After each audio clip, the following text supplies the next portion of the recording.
Peoples party की नायब सदर सेनेटर शरी रहमान का इलेक्शन कमीशन से मुकर्ररा वक्त पर इंतखाबात कराने का मुतालबा। कहा, इलेक्शन कमीशन के हालिया ऐलान से जाहिर होता है कि नई मरदमशुमारी के मुताबिक हल्का बंदियों में 4 ऐलान हमारे लिए तशवीश और मायूसी का बायस है। असम्बलियों की जल्द तहलील करने का मकसद इलेक्शन कमीशन को तैयारियों के लिए ज़्यादा से ज़्यादा वक्त फराहम करना था।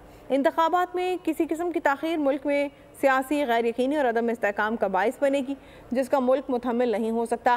पीपल्स पार्टी ने मुश्तरका मुफादात कौंसिल के इजलास में नई मरदमशुमारी के तहत इंतखाबात की तौसीक की थी। इजलास में इत्तेफाक किया गया था कि मौजूदा नशिस्तें तब्दील नहीं होंगी।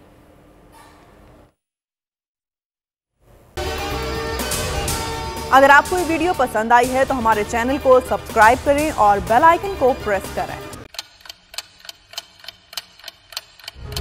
आप लोग इस मुल्क पाकिस्तान में आजाद हैं। सहाफती उसूलों पर कारबंद बोल न्यूज ने रखी रिवायत बरकरार। बोल न्यूज की जानिब से देखने वालों को यौम आजादी की बेहद मुबारकबाद। मुल्क भर से जश्न आजादी की तकरीबात बोल ने दिखाई अपनी स्क्रीन पर। पाकिस्तान के 76वें यौम आजादी का जश्न बोल ने सुनाई पाकिस्तान जिंदाबाद के नारों की गूंज।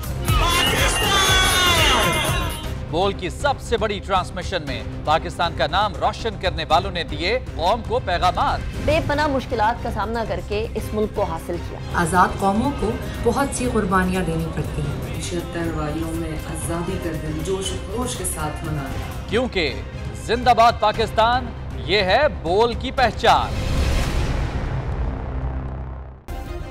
सब्सक्राइब करें और बेल दबाएं ताकि कोई खबर रह न जाए।